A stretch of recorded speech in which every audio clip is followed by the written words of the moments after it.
This happened in 1970, maybe 1971. I was 14 or 15, just a kid in the Boy Scouts. That summer, my friend and I went to Arkansas to tackle a couple of hikes for a merit badge. One of them was the Butterfield Trail, starting in Devil's Den State Park. Back then, Devil's Den felt like the edge of the world. The trail wasn't well marked, barely traveled, and the forest swallowed sound.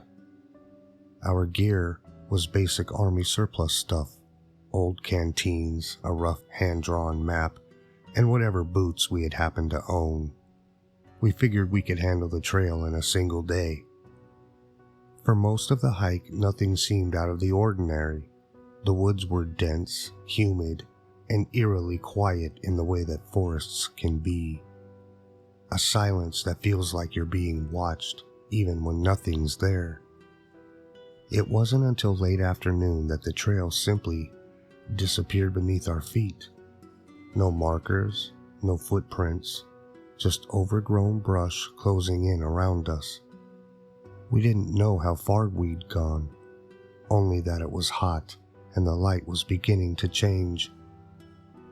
While trying to figure out whether to turn back, we heard the faint sound of a motor far to the west, a road somewhere through the trees.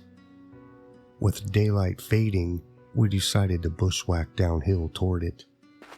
The underbrush was thick enough to feel alive, tugging at our clothes, scraping our arms until suddenly we stepped out onto a wide, well-worn trail. A moment of relief. We sat down to rest, drink some water, and catch our breath. A creek murmured somewhere nearby. And then the woods changed. From up the slope behind us came a sound, a sharp, guttural cry, nothing like a human voice. It reminded me of an ape, but deeper, heavier, the kind of sound that freezes you before you understand why. Immediately afterward, something massive struck a tree. We heard a dull thud and watched as the top of the large tree swayed violently. Whatever hit it must have been powerful. The trail stretched across the slope and curved out of sight ahead. I told my friend to continue downhill while I stayed back, kneeling, hoping that maybe the creature would reveal itself once it thought we'd gone. In hindsight, that was a terrible idea. My friend disappeared around the bend, and then another scream came, but this one wasn't from the same place. It answered from farther down the trail, the direction my friend had run. There were two of them. The woods went still, the kind of stillness where even the insects stop. Realizing how alone I was, I hurried down to catch up with my friend. As soon as we started descending, something massive tore through the brush behind us. I yelled for him to run. As we sprinted downhill, I risked one look back, and that's when I saw it.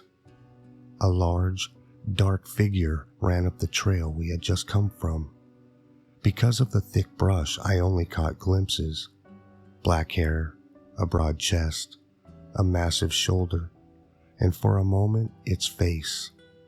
The sunlight hit it just right, giving its skin an oily sheen. It was looking directly at us as it moved. And it was tall. Much taller than anything should have been able to see over that dense vegetation. We didn't stop until the trail spat us into a clearing full of cattle near a creek.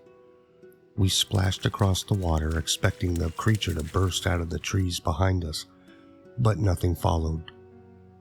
Ahead was the gravel road we had heard earlier. Eventually, a man in a pickup came by and drove us back to camp. That night, we told the park ranger what had happened. He didn't laugh.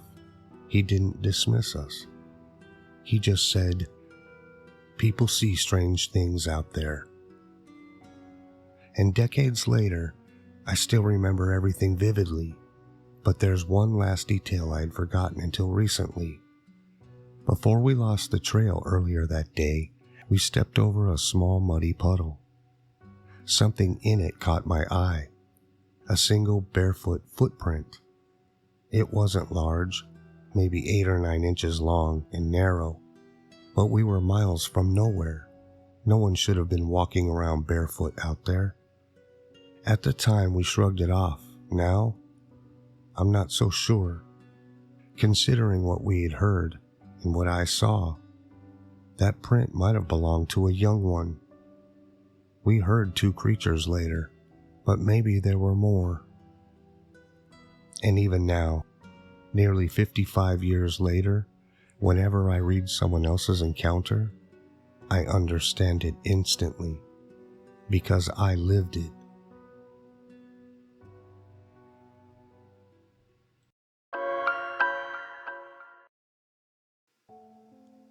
My friend Jason and I used to stumble into all kinds of misadventures when we were young. But there is one night I will never forget. One that still creeps into my thoughts whenever the woods get too quiet. The campsite itself was familiar. A place my father and I visited often. It wasn't anything dramatic, just rows of campers, a restroom lit by a buzzing yellow bulb, a little kiddie pond full of doomed fish, and a slow river with boats you could rent for an hour or 2. But beyond all that, the woods stretched out endlessly. Thick trees, shadowed trails, mountain silhouettes holding everything in place like a giant dark bowl. It was the perfect playground for 2 teenagers. That evening had already been embarrassing. I'd slipped into the kiddie pond while fishing, sending every fish darting for cover and every nearby camper muttering curses under their breath. After the humiliation died down, Jason and I wandered off toward the brush overlooking the river, figuring we would watch the forest come alive when the sun finally slipped away. At first, it was everything we hoped. We could hear the bats swooping overhead as they skimmed bugs off the water. Raccoons shuffled toward the camp, eager to tear into unattended trash bags. A few deer eased through the darkness, cautious but unbothered. The usual chorus of buzzing insects and chirping crickets wrapped around us. Loud, familiar, strangely comforting. And then, it began to fade. Not all at once, like a dimmer switch turning slowly, steadily. First the bats fell silent, then the insects. Pockets of crickets stopped, one patch at a time, until the woods felt hollow, watching. Jason and I looked at each other. We'd both grown up outside. We knew exactly what that kind of silence meant. Something else was out there. Something the forest didn't welcome. We froze in place. Minutes dragged by, heavy and suffocating. The stillness felt alive, like a held breath stretching across the trees. We strained our eyes in the dark, waiting for movement, for a branch to shift, for anything. Off to our left, a few crickets cautiously resumed chirping. I started to relax, just a little, when a strange scent drifted through the air. Earthy, musky, wild.